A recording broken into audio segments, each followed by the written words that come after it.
This will be a day long remembered. Now I am the master. Welcome to another episode of Legends and Theories. And welcome to my review of the First Order Special Forces TIE Fighter. And just as I mentioned, I believe in the last video of the sequel trilogy sets, this is another one that, well, the first one I just mentioned in the last one, but this is showing how the First Order improved on Imperial technology. Cool thing about this is that it not only has shields, but also a hyperdrive, which the basic Imperial TIE Fighter did not have, making those things basically balls of death. And you would never want to fly an actual TIE Fighter. This one is better, where the First Order realizes that they can't have the resources the Empire did, and the TIE Fighters are made like that because they were cheap, so they have to make TIE Fighters that will actually last and be useful in battle, although obviously they're taking it the same way with relative ease in the movies, but I think the design is made to be improvements over it. But this also is where they get to the same problems, where they fix some of those problems, but the First Order TIE Fighter really doesn't fix too many problems, because you still have these wings that block it off, and they could have changed the design. That would have been just so much better if we got new designs instead of just updated versions of TIE Fighters and X-Wings, which, although it was, it's cool to see in the first time, it's when you're sort of thinking about it, you really wish you could have seen something different, like how the prequels had ARC 170s and other fighters that are clear predecessors to Rebel and Imperial starships. But there's really just not anything new here until you get to like the Rise of Skywalker with the TIE Dagger. Don't worry, I'll give my opinions on that when I review that set. And that's going to be a really controversial one, but let's take a look at the figures. We get, I think the first time, at least of the sets I'm going through, it might be the first one of like the smallest ones of like the first wave, is this First Order crew.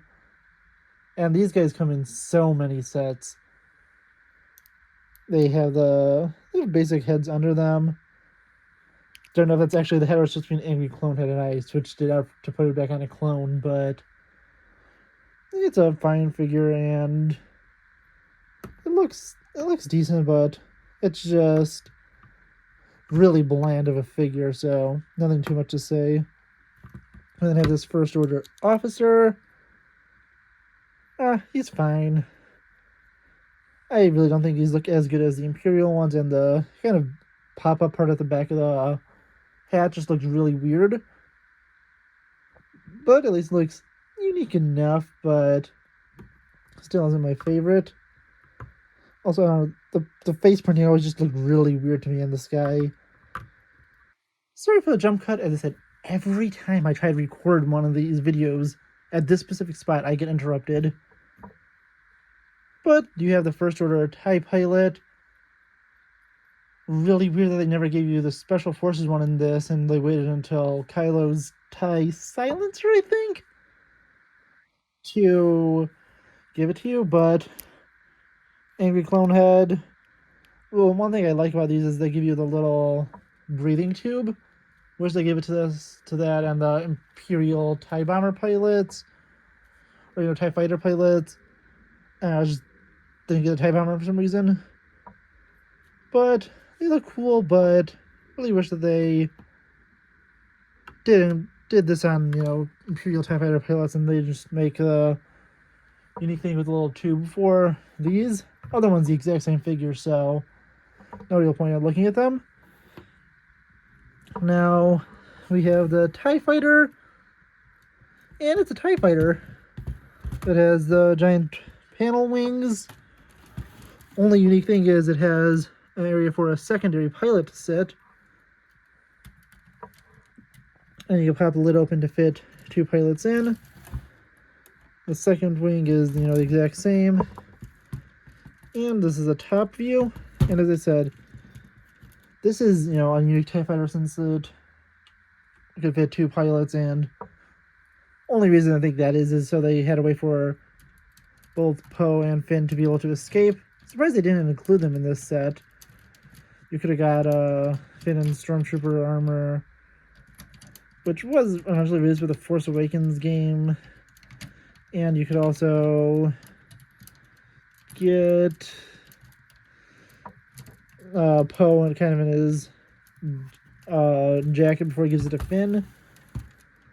But yeah, honestly, all the figures they're decent. I think it would have been better instead of getting those 2, the officer and the crew member, especially the crew member since he comes in so many sets.